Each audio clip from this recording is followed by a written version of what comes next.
ಮದುವೆಯಾದ ವಾರಕ್ಕೆ ಕಿರಣ್ ಪ್ರೀತಿಯಿಂದ ಪ್ರಿಯಾಳನ್ನು ಹನಿಮೂನ್ಗೆ ಕರೆದುಕೊಂಡು ಹೋದ. ಆದರೆ ಏರ್ಪೋರ್ಟ್ನಲ್ಲಿ ಅವಳು ತಲೆ ಸುತ್ತು ಬಂದು ಬಿಟ್ಟಳು.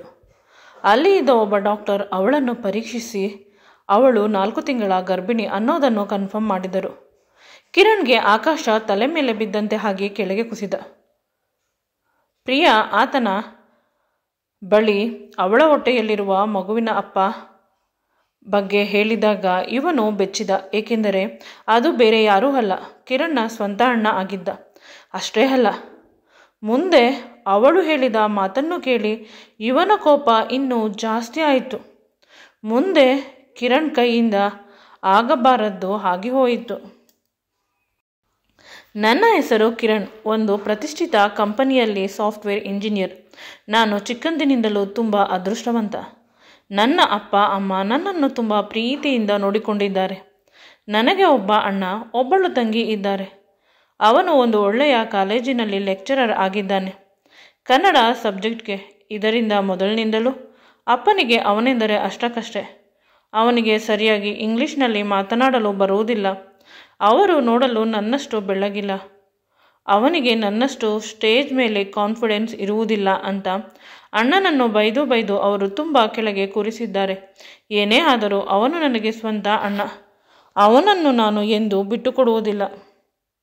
ಮೊದಲು ಅವನು, ನಂತರ ನಾನು ಈ ವಿಷಯವನ್ನು ಅಪ್ಪನಿಗೆ ಪ್ರತಿದಿನ ಹೇಳಿದರೂ ಅಪ್ಪ ಕೇಳುವುದಿಲ್ಲ. ಯಾವಾಗಲೂ ಅವನಿಗೆ ಅವಮಾನ ಮಾಡುವ, ಅವನಿಗೆ ನೋವನ್ನು ಮಾಡುವ ಮಾತುಗಳನ್ನೇ ಆಡುತ್ತಾರೆ. ಒಮ್ಮೊಮ್ಮೆ ದುಃಖವಾಗುತ್ತದೆ. ಅಣ್ಣ ಏಕೆ ಈ ರೀತಿ ಈ ನೋವನ್ನು ತಡೆದುಕೊಳ್ಳುತ್ತಾನೆ? ಯಾವುದಾದರೂ ಹಾಸ್ಟೆಲ್ಗೆ ಸೇರಿಕೊಂಡು ಬಿಡಲಿ ಅಂತ ಅನಿಸುತ್ತಿತ್ತು ಮೊನ್ನೆವರೆಗೂ.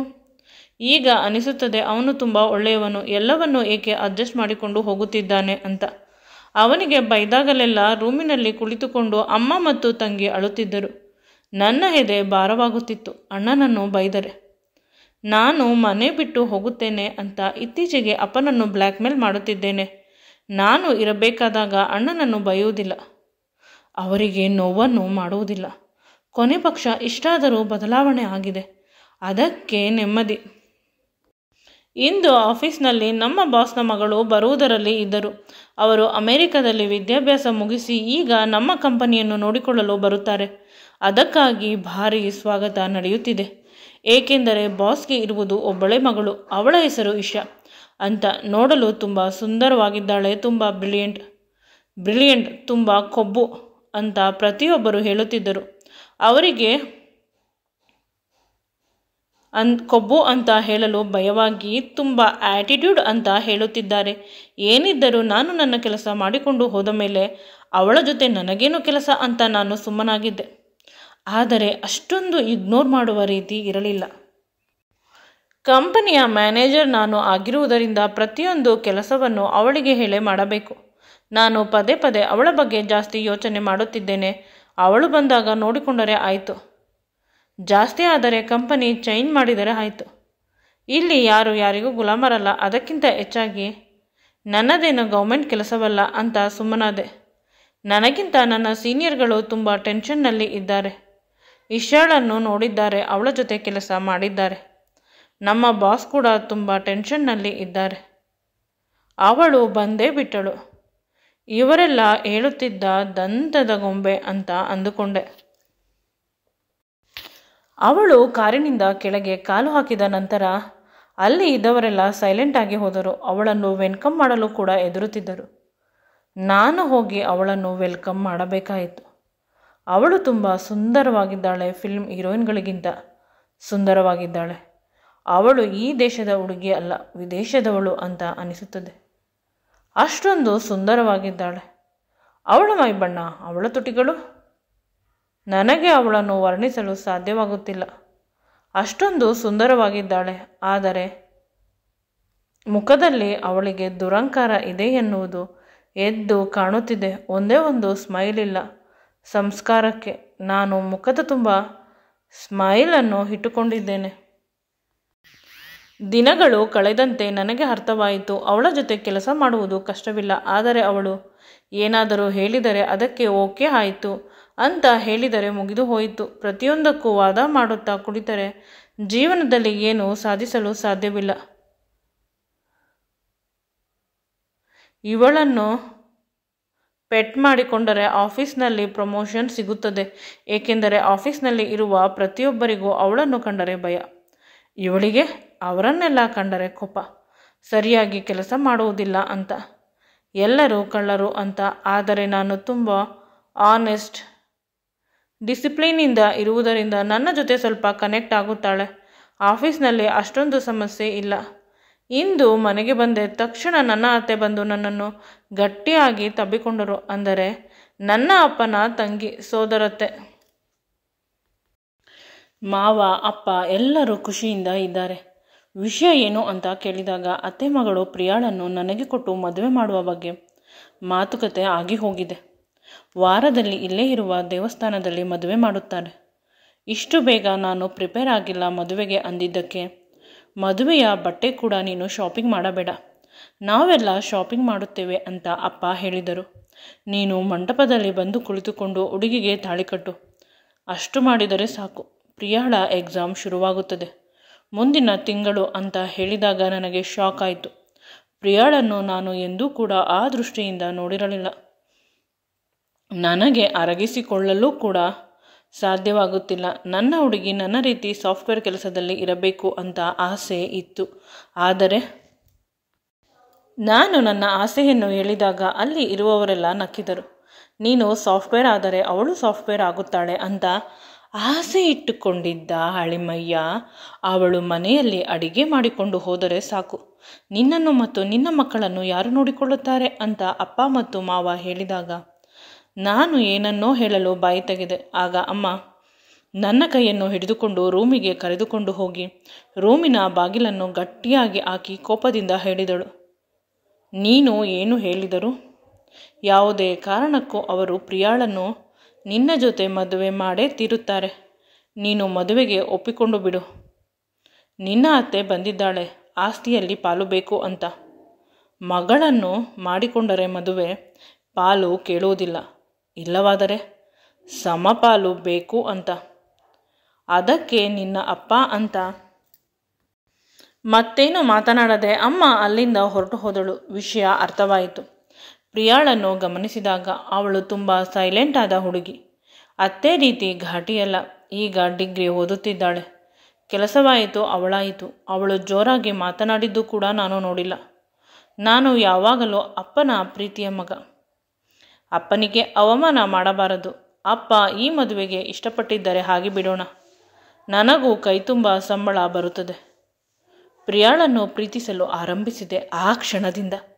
ಅಪ್ಪನಿಗೆ ರೂಮಿನಿಂದ ಹೊರಗೆ ಬಂದು ಹೇಳಿದೆ, ಪ್ರಿಯಾಳನ್ನು ಮದುವೆ ಆಗಲು ನನಗೆ ಸಂಪೂರ್ಣ ಒಪ್ಪಿಗೆ ಇದೆ, ಆದರೆ ಅವಳ ಜೊತೆ ಒಮ್ಮೆ ಮಾತನಾಡಬೇಕು ಅಂತ. ಆದರೆ ಅತ್ತೆ ಅದಕ್ಕೆ ಅವಕಾಶ ಮಾಡಿಕೊಟ್ಟಿಲ್ಲ. ಮದುವೆ ಆದ ಮೇಲೆ ಜೀವನ ಪರ್ಯಂತ ಮಾತನಾಡಿ, ಈಗ ನಮ್ಮ ಮಗಳು ನಮಗೆ ಸ್ವಂತ ಅಂತ ಮಗಳನ್ನು ಗಟ್ಟಿಯಾಗಿ ತಬ್ಬಿಕೊಂಡರು. ಆಫೀಸ್ನಲ್ಲಿ ರಜಕ್ಕಾಗಿ ನಾನು ಪರದಾಡಿದೆ. ಇಶಾ ಮೇಡಮ್ ರಜಾ ಕೊಡಲು ತುಂಬ ಸತಾಯಿಸಿದರು. ಕೊನೆಗೆ ಅವರ ಅಪ್ಪನ ಬಳಿ ಕೇಳಿದಾಗ ಅವರು ವಾರದಲ್ಲಿ 15 ದಿನ ರಜೆ ತಗೋ, ಮದುವೆ ಆಗುತ್ತಿದ್ದೀಯಾ ಅಂತ ತುಂಬ ಖುಷಿಯಿಂದ ರಜೆ ಕೊಟ್ಟರು. 1 ವಾರ ಸಾಕಾಗಲಿಲ್ಲ ನನಗೆ ಶಾಪಿಂಗ್ ಮಾಡಲು. ಆದರೂ ತರಾತುರಿಯಲ್ಲಿ ಎಲ್ಲ ಮಾಡಲು ಸರಿ ಹೋಯಿತು. ಈ ಸಂದರ್ಭದಲ್ಲಿ ನನ್ನ ಅಣ್ಣ ಕಾಣಿಸುತ್ತಿರಲಿಲ್ಲ. ಅವನಿಗೆ ಹೊರಗೆ ಕೆಲಸ ಇದೆ, ಅದಕ್ಕಾಗಿ ಕಳಿಸಿದ್ದೇನೆ. ವಿಷಯ ತುಂಬ ದೊಡ್ಡದಿದೆ, ನೀನು ಮದುವೆ ಬಗ್ಗೆ ಗಮನ ಕೊಡು ಅಂತ ಅಪ್ಪ ಹೇಳಿದರು. ಅದೇ ರೀತಿ ವಾರದಲ್ಲಿ ನನ್ನ ಮತ್ತು ಪ್ರಿಯಳ ಮದುವೆ ತುಂಬ ಚೆನ್ನಾಗಿ ಆಯಿತು. ಪ್ರಿಯ ನನ್ನ ಪ್ರಾಣ, ನನ್ನ ಆತ್ಮ. ಅಷ್ಟು ನಾನು ಅವಳನ್ನು ಪ್ರೀತಿಸಲು ಆರಂಭಿಸಿದೆ. ಆದರೆ ಅವಳು ನನ್ನ ಕಡೆ ಒಂದು ಸಲ ಕೂಡ ನೋಡುತ್ತಿರಲಿಲ್ಲ. ಅಲ್ಲೂ ಕೂಡ ಶಾಂತವಾಗಿ ಇರುತ್ತಿದ್ದಳು. ಮೊದಲ ರಾತ್ರಿಗಾಗಿ ನಾನು ಜಾತಕ ಪಕ್ಷಿಯಂತೆ ಕಾಯುತ್ತಿದ್ದೇನೆ. ಮೊದಲ ರಾತ್ರಿಯಲ್ಲಿ ಹಾಲನ್ನು ತೆಗೆದುಕೊಂಡು ಬಂದ ಪ್ರಿಯಾಳನ್ನು ಗಟ್ಟಿಯಾಗಿ ತಬ್ಬಿಕೊಳ್ಳಲು ಹೋದಾಗ ಅವಳು ತುಂಬ ದಪ್ಪ ಕಣ್ಣುಗಳಿಂದ ನನ್ನನ್ನು ನೋಡಿ ನನಗೆ ಸ್ವಲ್ಪ ಸಮಯ ಬೇಕು ಅಂತ ಹೇಳಿ ಗೋಡೆಯ ಕಡೆ ತಿರುಗಿ ಮಲಗಿದಳು. ನನಗೆ ಶಾಕ್ ಆಯಿತು. ನಂತರ ಸರಿ ಅಂತ ಅನಿಸಿ ನಾನು ಕೂಡ ಅವಳಿಗೆ ಸ್ವಲ್ಪ ಸಮಯ ಕೊಟ್ಟೆ. ಬೆಳಗ್ಗೆಯಿಂದ ಸಂಜೆಯವರೆಗೆ ಅವಳಿಗೆ ಮನೆಯಲ್ಲಿ ಕೆಲಸವಿರುತ್ತದೆ. ಮನೆಯ ಪ್ರತಿಯೊಂದು ಕೆಲಸವನ್ನು ಅವಳು ಬೇಡ ಅಂತ ಅಂದರೂ ಮಾಡುತ್ತಾಳೆ. ಅದಕ್ಕಾಗಿ ಅಮ್ಮ ಹನಿಮೂನ್ಗೆ ಕರೆದುಕೊಂಡು ಹೊರಟು ಹೋಗಿಬಿಡು. ಅಲ್ಲಿ ಏನೂ ಕೆಲಸವಿರುವುದಿಲ್ಲ. ನಿನಗೆ ಅಡ್ಜಸ್ಟ್ ಆಗುತ್ತಾಳೆ ಅಂದರು. ನನಗೆ ಈ ಐಡಿಯಾ ಇಷ್ಟವಾಗಿ ಅದೇ ರೀತಿ ಮಾಡಿದೆ. ಮದುವೆ ಆದ ವಾರಕ್ಕೆ ನಾನು ಮತ್ತು ಪ್ರಿಯಾ ಹನಿಮೂನ್ಗೆ ಹೋಗಲು ಏರ್ಪೋರ್ಟ್ಗೆ ಬಂದೆವು. ಅಷ್ಟರಲ್ಲಿ ಅವಳು ತಲೆ ಸುತ್ತು ಬಂದು ಕೆಳಗೆ ಬಿದ್ದಳು. ಬೆಳಗ್ಗೆಯಿಂದ ವಾಂತಿ ಮಾಡುತ್ತಿದ್ದಳು. ಏನೂ ಇಲ್ಲ ಅಂತ ಹೇಳುತ್ತಿದ್ದವಳು ಸಡನ್ನಾಗಿ ಕೆಳಗೆ ಬಿದ್ದಾಗ ನನ್ನ ಎದೆ ಹೊಡೆದು ಹೋಯಿತು. ಆಗ ಏರ್ಪೋರ್ಟ್ನಲ್ಲಿ ಇರುವ ಡಾಕ್ಟರ್ ಅವಳನ್ನು ಪರೀಕ್ಷೆ ಮಾಡಿ ನನ್ನ ಮುಖವನ್ನು ತುಂಬ ಖುಷಿಯಿಂದ ನೋಡಿದರು. ಏನಾಯಿತು ನನ್ನ ಹೆಂಡತಿಗೆ ಅಂತ ನಾನು ಗಾಬರಿಯಿಂದ ಕೇಳಿದೆ. ನಿಮ್ಮ ಹೆಂಡತಿ ಪ್ರೆಗ್ನೆಂಟ್, ನೀವು ತಂದೆ ಆಗುತ್ತಿದ್ದೀರಾ, ಕಂಗ್ರ್ಯಾಚುಲೇಷನ್ ಅಂತ ಹೇಳಿದಾಗ ನಾನು ಏನನ್ನೋ ಮಾತನಾಡಲು ಬಾಯಿ ತೆರೆದೆ. ಇಲ್ಲ, ಅವರು 3 ತಿಂಗಳ ಗರ್ಭಿಣಿ, ಇದು ಕನ್ಫರ್ಮ್, ಬೇಕಾದರೆ ಆಸ್ಪತ್ರೆಯಲ್ಲಿ ಹೋಗಿ ಇನ್ನೊಮ್ಮೆ ಪರೀಕ್ಷೆ ಮಾಡಿಸಿಕೊಳ್ಳಿ ಅಂತ ಹೇಳಿದರು. ನನ್ನ ಹೃದಯ ಹೊಡೆದು ಹೋಯಿತು. ನನಗೆ ಈ ವಿಷಯವನ್ನು ನಂಬಲು ಸಾಧ್ಯವಾಗುತ್ತಿಲ್ಲ. ಹೇಗೆ ನಂಬುವುದು? ನನ್ನ ಪ್ರೀತಿಯ ಹೆಂಡತಿ, ಅವಳನ್ನು ನಾನು 1 ಬಾರಿ ಮುಟ್ಟಿಲ್ಲ. ಮದುವೆಯಾಗಿ ವಾರ ಮಾತ್ರ ಆಗಿರುವುದು. ಅಂತಹುದರಲ್ಲಿ ಹೇಗೆ ಪ್ರೆಗ್ನೆಂಟ್? ಸುಳ್ಳು ಹೇಳುತ್ತಿದ್ದಾರೆ. ಪರೀಕ್ಷೆ ಮಾಡಿಸೋಣ ಅಂತ ಯೋಚಿಸುತ್ತಿದ್ದೆ. ಅಲ್ಲೇ ಪಕ್ಕ ಇದ್ದ ಲ್ಯಾಬ್ನಲ್ಲಿ ಪರೀಕ್ಷೆ ಮಾಡಿಸಿದಾಗ ನಿಜವಾಗಲೂ ಅವಳು ಪ್ರೆಗ್ನೆಂಟ್ ಅನ್ನುವ ವಿಷಯ ತಿಳಿದು ನನ್ನ ತಲೆ ಸಿಡಿದು ಹೋಯಿತು. ಅವಳು ಈಗಲೂ ಮೌನವಾಗಿ ಇದ್ದಾಳೆ. ಮುಖ ತುಂಬ ಕೋಪದಿಂದ ಕೂಡಿದೆ ಅಂತ ಅವಳನ್ನು ಚೆನ್ನಾಗಿ ಜೋರಾಗಿ ಭಯತೊಡಗಿದೆ. ಪಬ್ಲಿಕ್ ಪ್ಲೇಸ್ ಅನ್ನುವುದನ್ನು ಕೂಡ ಮರೆತು ಅಲ್ಲಿದ್ದ ಕೆಲವು ಜನರು ಹೆಂಡತಿಗೆ ಕಷ್ಟ ಕೊಡಬಾರದು, ಪೊಲೀಸವರಿಗೆ ವಿಷಯವನ್ನು ಮುಟ್ಟಿಸುತ್ತೇವೆ ಅಂತ ಹೇಳಿದಾಗ ನಾನು ಅವರಿಗೆಲ್ಲ ಏನನ್ನೋ ಹೇಳಲು ಬಾಯಿ ತೆಗೆದೆ. ಅಷ್ಟರಲ್ಲಿ ಎದುರುಗಡೆ ನನ್ನ ಅಣ್ಣ ಬಂದು ನನ್ನನ್ನು ಗಟ್ಟಿಯಾಗಿ ತಬ್ಬಿಕೊಂಡು ನನ್ನ ತಲೆಯ ಮೇಲೆ ಮುತ್ತನ್ನು ಕೊಡುತ್ತಿದ್ದಾನೆ. ಅವನನ್ನು ನೋಡಿ ನನಗೆ 100 ಆನೆ ಬಲ ಬಂದಂತೆ ಆಯಿತು. ಅಣ್ಣ ಎಲ್ಲಿ ಹೋಗಿದ್ದೆ ಅಂತ ಜೋರಾಗಿ ಅಳುತ್ತಿದ್ದೇನೆ. ಈಗಲೂ ಕೂಡ ಪ್ರಿಯಾ ಶಾಂತವಾಗಿ ನಿಂತಿದ್ದಾಳೆ. ಅವಳ ಮುಖ ಕೋಪದಿಂದ ಕೆಂಪಾಗಿದೆ. ಅಣ್ಣ, ಇವರೆಲ್ಲ ಸೇರಿಕೊಂಡು ವಾರದಲ್ಲಿ ನನಗೆ ಪ್ರಿಯಾಳ ಜೊತೆ ಮದುವೆ ಮಾಡಿಬಿಟ್ಟರು. ಹನಿಮೂನ್ಗೆ ಹೋಗೋಣ ಅಂದರೆ ಅವಳು ಪ್ರೆಗ್ನೆಂಟ್ ಅನ್ನುವ ವಿಷಯ ತಿಳಿಯುತ್ತಿದೆ. ಅವಳು 3 ತಿಂಗಳ ಪ್ರೆಗ್ನೆಂಟ್ ಅಂತೆ. ಅದೇಗೆ ಸಾಧ್ಯ ಅಣ್ಣ? ನಾನು ಅವಳನ್ನು ಮುಟ್ಟೇ ಇಲ್ಲ. ನೀನು ಇದ್ದಿದ್ದರೆ ಈ ಮದುವೆ ಆಗುತ್ತಿರಲಿಲ್ಲ ಅಂತ ಅಳಲು ಶುರು ಮಾಡಿದೆ. ಆಗ ಅಣ್ಣ ಹೇಳಿದ, ಹೌದು, ನಾನು ಇದ್ದಿದ್ದರೆ ಈ ಮದುವೆ ನಿಜವಾಗಲೂ ಆಗುತ್ತಿರಲಿಲ್ಲ. ಅಪ್ಪ ಯಾವುದೋ ಜಮೀನಿನ ವ್ಯಾಜ್ಯ ಇದೆ ಅಂತ ದೂರದ ಊರಿಗೆ ನನ್ನನ್ನು ಕಳಿಸಿದ್ದರು, ತಾತನ ಊರಿಗೆ. ಅದು ಇಲ್ಲಿಂದ 400 ಕಿಲೋಮೀಟರ್ ದೂರ ಇದೆ ಅಲ್ಲವೇ? ನಿನ್ನ ಮದುವೆ ವಿಷಯ ನನಗೆ ತಿಳಿದಿಲ್ಲ ಅಂತ ಹೇಳಿದಾಗ ಪ್ರಿಯಾ ಅವನಿಗೆ ಜೋರು ಮಾಡುತ್ತಾಳೆ. ನಾನು ನಿನ್ನ ನಂಬರ್ಗೆ ಫೋನ್ ಮಾಡಿದರೆ ಫೋನ್ ನಾಟ್ ರೀಚಬಲ್ ಬಂತು. ನೀನು ಫೋನ್ ಮಾಡಬಹುದಿತ್ತು ಅಲ್ಲವೇ ಅಂದಾಗ, ನಿನ್ನ ಅಮ್ಮನಿಗೆ ಫೋನ್ ಮಾಡಿದ್ದೆ. ಪ್ರತಿದಿನ 2 ಬಾರಿ ಫೋನ್ ಮಾಡಿ ನಿನ್ನ ಸೌಖ್ಯವನ್ನು ವಿಚಾರಿಸುತ್ತಿದ್ದೆ. ನೀನು ತುಂಬ ಚೆನ್ನಾಗಿದ್ದೀಯಾ ಅಂತ ಹೇಳುತ್ತಿದ್ದರು. ನನ್ನ ಅಮ್ಮ ಆಗಲಿ, ತಂಗಿ ಆಗಲಿ, ಅಪ್ಪ ಆಗಲಿ ಯಾರೂ ಕೂಡ ನನಗೆ ಫೋನ್ ಮಾಡಿ ನನ್ನ ತಮ್ಮನ ಮದುವೆ ನಿನ್ನ ಜೊತೆ ನಡೆಯುತ್ತಿದೆ ಅಂತ ಹೇಳಲಿಲ್ಲ. ನನಗೆ ಗೊತ್ತಾಗಲಿಲ್ಲ. ಈಗ ಸ್ವಲ್ಪ ಸಮಯಕ್ಕೆ ಮುಂಚೆ ಮನೆಗೆ ಬಂದೆ. ಆಗ ಅಮ್ಮ ನಿಮ್ಮ ವಿಷಯ ಹೇಳಿದಾಗ ಇಲ್ಲಿಗೆ ಓಡಿ ಬಂದೆ ಅಂತ ಅಣ್ಣ ಹೇಳಬೇಕಾದಾಗ ಅಣ್ಣನ ಹತ್ತಿರ ಕೇಳಿದೆ, ಪ್ರಿಯಾಳ ಸೌಖ್ಯವನ್ನು ನೀನೇಕೆ ಪ್ರತಿದಿನ ವಿಚಾರಿಸುತ್ತಿದ್ದೆ? ನನಗೆ ನೀನು 1 ಫೋನನ್ನು ಮಾಡುತ್ತಿರಲಿಲ್ಲ ಅಂದಾಗ ನನ್ನ ಅಣ್ಣ ತಲೆ ಬಗ್ಗಿಸಿದ. ಆಗ ಪ್ರಿಯಾ, ನನ್ನ ಹೊಟ್ಟೆಯಲ್ಲಿ ಇರುವ ಮಗುವಿಗೆ ಅಪ್ಪ ನಿನ್ನ ಸ್ವಂತ ಅಣ್ಣ. ನಾವಿಬ್ಬರು ಚಿಕ್ಕಂದಿನಿಂದ ಪ್ರೀತಿ ಮಾಡುತ್ತಿದ್ದೇವೆ. ನಮ್ಮಿಬ್ಬರಿಗೆ ಮದುವೆ ಮಾಡಿಸುವುದಾಗಿ ನನ್ನ ಅಮ್ಮ ಪ್ರಾಮಿಸ್ ಮಾಡಿದ್ದಳು. ಆದರೂ ನಾವು ಆದಿ ತಪ್ಪಿರಲಿಲ್ಲ. ಆದರೆ ಸ್ವಲ್ಪ ತಿಂಗಳುಗಳಿಗಿಂತ ಮುಂಚೆ ನಿನ್ನ ಮಾವನ ಮಗನ ಜೊತೆ ನಿನ್ನ ಮದುವೆ ಅಂತ ಹೇಳಿದಳು. ಅಂದರೆ ನಾನು ನಿನ್ನ ಅಣ್ಣನ ಜೊತೆ ಮದುವೆ ಅಂತ ಅಂದುಕೊಂಡಿದ್ದೆ. ಆದರೆ ಅಮ್ಮನ ಮನಸ್ಸಿನಲ್ಲಿ ನಿನ್ನ ಜೊತೆ ಮದುವೆ ಮಾಡಬೇಕು ಅನ್ನುವುದು ಇತ್ತು. ನೀನು ನಿನ್ನ ಅಣ್ಣನಿಗಿಂತ ಜಾಸ್ತಿ ದುಡಿಯುತ್ತಿದ್ದೀಯಾ, ನೋಡಲು ತುಂಬ ಸುಂದರವಾಗಿದ್ದೀಯಾ ಅನ್ನುವ ವಿಷಯವೇನೋ ನನಗೆ ತಿಳಿದಿಲ್ಲ. ಅದಕ್ಕೆ ನಾವಿಬ್ಬರು ಎಲ್ಲೇ ಮೀರಿದೆವು ಎಂದು ನಡೆದಿರಲಿಲ್ಲ. ಆದರೆ ಅಮ್ಮ ನಿಜವಾಗಲೂ ನಿನ್ನ ಮದುವೆಯನ್ನು ಮಾವನ ಮಗನ ಜೊತೆ ಮಾಡಿಸುತ್ತೇನೆ ಅಂತ ಹೇಳಿದಾಗ ನಾನೇ ಸ್ವಲ್ಪ ಮುಂದುವರೆದೆ. ಈ ಮಾತನ್ನು ಪ್ರಿಯಾ ಹೇಳಿದಾಗ ಕಿರಣ್ಗೆ ತುಂಬ ಹಿಂಸೆ ಆಯಿತು. ಆಗ ಅವನು ಅವರ ಅಣ್ಣನ ಮುಖವನ್ನು ನೋಡಿ ಹೇಳುತ್ತಾನೆ, ಅಣ್ಣ ಪ್ಲೀಸ್, ಇವಳು ಹೇಳುತ್ತಿರುವುದು ಸುಳ್ಳು ಅಂತ ಹೇಳು. ನೀನು ನನ್ನವನು, ನನಗಾಗಿ ಏನು ಬೇಕಾದರೂ ಮಾಡುತ್ತೀಯ. ಆದರೆ ಅಮ್ಮ ಮಗಳು ಸೇರಿ ನಮ್ಮಿಬ್ಬರನ್ನು ಯಾಮಾರಿಸುತ್ತಿದ್ದಾಳೆ ಅಂತ ಹೇಳಿದಾಗ ಅವನು ಪ್ರಿಯಾಳ ಮುಖವನ್ನು ನೋಡಿ, ಇಲ್ಲಿ ಇಷ್ಟು ಜೋರು ಮಾಡುತ್ತಿದ್ದೀಯಾ? ನನ್ನ ತಮ್ಮನಿಗೆ ಮದುವೆ ಮಂಟಪದಲ್ಲಿ ಹೇಳಬಹುದು ಅಲ್ಲವೇ ಮದುವೆ ಆಗುವುದಿಲ್ಲ ಅಂತ? ನನ್ನ ಮನೆಯಲ್ಲಿ ನನ್ನ ತಾಯಿಯ ಬಳಿಯಲ್ಲಿದ್ದರೂ ಹೇಳಿದ್ದರೂ ಆಗುತ್ತಿತ್ತು ಅಂದಾಗ ಆ ಪ್ರಯತ್ನವನ್ನು ಮಾಡಿದೆ. ಯಾರೂ ನನ್ನ ಮಾತನ್ನು ಕೇಳಲಿಲ್ಲ. ನನ್ನ ತಂದೆ ತಾಯಿ ಹೇಳಿದ್ದರು, ಯಾರಿಗಾದರೂ ಪದೇ ಪದೇ ಹೇಳಿ ಮದುವೆಯನ್ನು ನಿಲ್ಲಿಸಿದರೆ ನಿನ್ನ ತಂದೆ ತಾಯಿಯನ್ನು ನೀನು ಜೀವಂತವಾಗಿ ನೋಡುವುದಿಲ್ಲ ಅಂತ. ಆದರೆ ಈಗ ತುಂಬ ಕಷ್ಟವಾಗುತ್ತಿದೆ.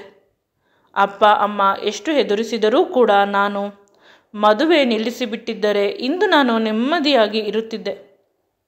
ನಾನು ತಪ್ಪು ಮಾಡಿದೆ ಅಂತ ಅವಳು ಅಲ್ಲೇ ಕುಸಿದು ಅಳುತ್ತಿದ್ದಾಳೆ. ಅಳುತ್ತಿರುವ ಪ್ರಿಯಾಳನ್ನು ನೋಡಿ ಸಂಕಟವಾಯಿತು. ಅಣ್ಣನ ಅಸಹಾಯಕತೆಯನ್ನು ನೋಡಿ ಬೇಸರವಾಯಿತು.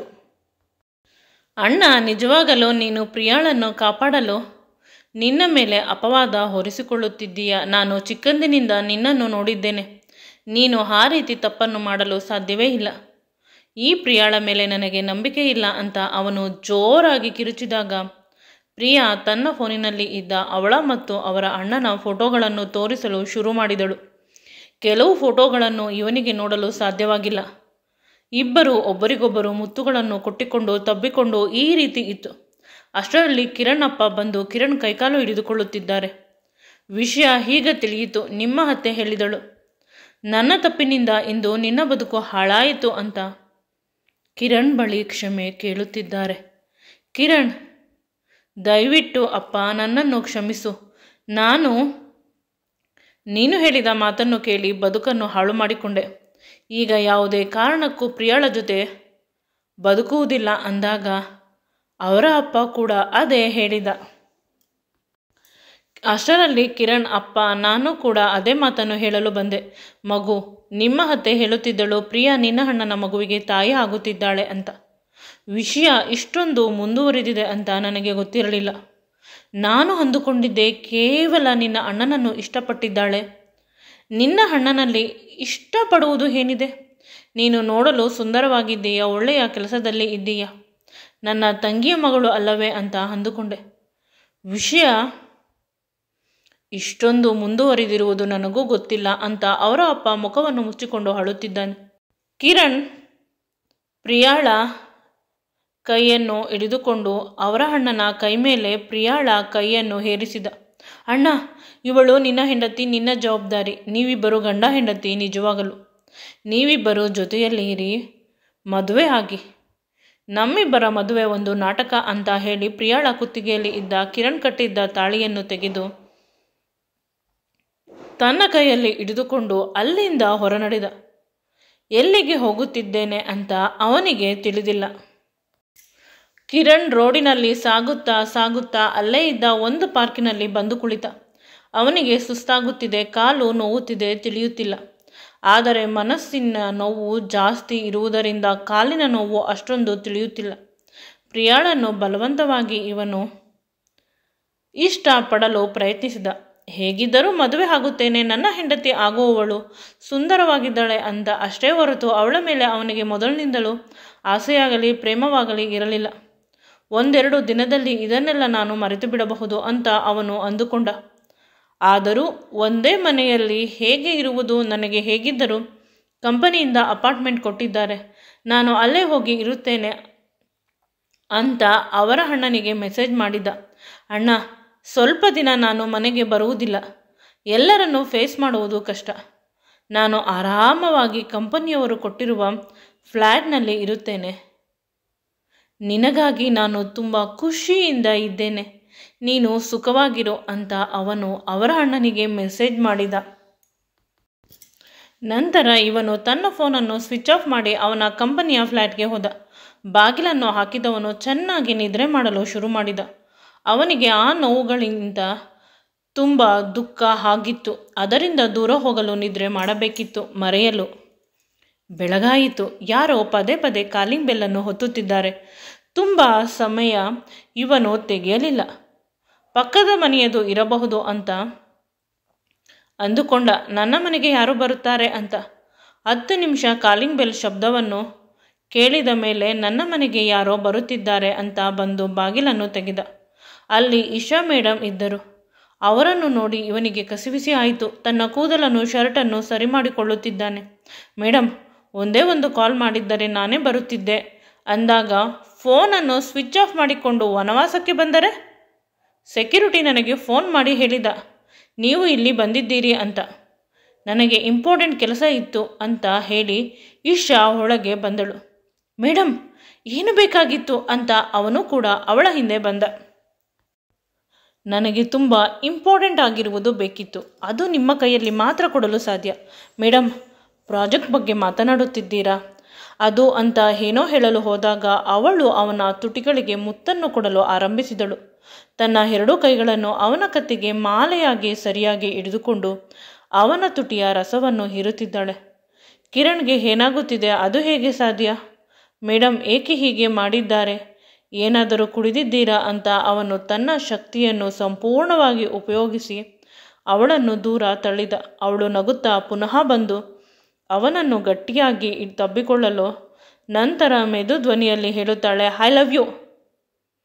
ನಿನ್ನನ್ನು ನೋಡಿದ ಮೊದಲ ದಿನದಿಂದಲೂ ನನಗೆ ನೀನೆಂದರೆ ತುಂಬ ಇಷ್ಟ.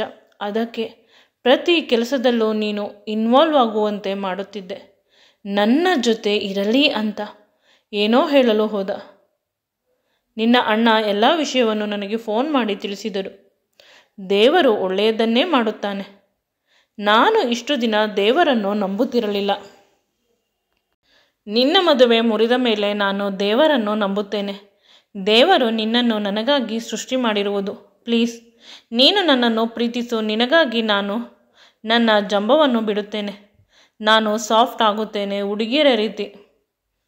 ನನ್ನ ಆಸ್ತಿ, ನನ್ನ ಸರ್ವಸ್ವ, ನನ್ನ ಶೇರ್ಸ್, ನನ್ನ ಕಂಪನಿ, ನಾನು ಕೂಡ ನಿನಗೆ ಸ್ವಂತ ಅಂತ ಅವಳು ಮಕ್ಕಳು ಹಠ ಮಾಡಿ ಕೇಳುವಂತೆ ಕೇಳುತ್ತಿದ್ದಾಳೆ. ಕಿರಣ್ ಮೌನವಾಗಿ ಇದ್ದಾನೆ. ಮೇಡಮ್, ನಿಮ್ಮ ಮತ್ತು ನನ್ನ ಲೈಫ್ ಸ್ಟೈಲ್ ತುಂಬ ಬೇರೆ ಬೇರೆ ಆಗಿರುತ್ತದೆ ಅಂದಾಗ ನಿನಗೆ ಹೇಗೆ ಇಷ್ಟ ನಾನು ಅದೇ ರೀತಿ ಇರುತ್ತೇನೆ. ನಿನ್ನನ್ನು ಬಿಟ್ಟು ನಾನು ಯಾರನ್ನು ಮದುವೆ ಆಗುವುದಿಲ್ಲ. ನೀನು ನನ್ನನ್ನು ಮದುವೆ ಆಗುವುದಿಲ್ಲ ಅಂತ ಅಂದರೆ ಅಂತ ಏನೋ ಹೇಳಲು ಹೋದಾಗ ಅವನು ಅವಳ ಬಾಯನ್ನು ತನ್ನ ಕೈಗಳಿಂದ ಮುಚ್ಚುತ್ತಾನೆ. ಮೇಡಮ್, ನಿಮ್ಮನ್ನು ಬೇಡ ಅನ್ನುವ ಧೈರ್ಯ ನನಗಿಲ್ಲ. ಭಿಕ್ಷುಕನಿಗೆ ಬಿರಿಯಾನಿ ಸಿಕ್ಕಿದ ಹಾಗೆ ನನಗೆ ನೀವು ಸಿಕ್ಕಿರುವುದು ಅಂತ ಪುನಃ ಅವನು ಅವಳ ಕೆನ್ನೆಗಳನ್ನು ತನ್ನ ಕೈಗಳಿಂದ ಹಿಡಿದುಕೊಂಡು ಅವಳ ತುಟಿಗೆ ಮುತ್ತುಗಳನ್ನು ಕೊಡಲು ಆರಂಭಿಸಿದ. ಅವಳು ಕೂಡ ಆ ಮುತ್ತಿಗೆ ಸಹಕರಿಸುತ್ತಾ ಹೊಸ ಬದುಕಿಗೆ ಇಬ್ಬರು ಆಹ್ವಾನ ನೀಡಿದರು. ಈ ವಿಡಿಯೋ ನಿಮಗೆ ಇಷ್ಟವಾಗಿದ್ದಲ್ಲಿ ನನ್ನ ಚಾನಲನ್ನು ಲೈಕ್ ಮಾಡಿ, ಶೇರ್ ಮಾಡಿ ಮತ್ತು ಸಬ್ಸ್ಕ್ರೈಬ್ ಮಾಡಿ. Thanks for watching and keep supporting me always.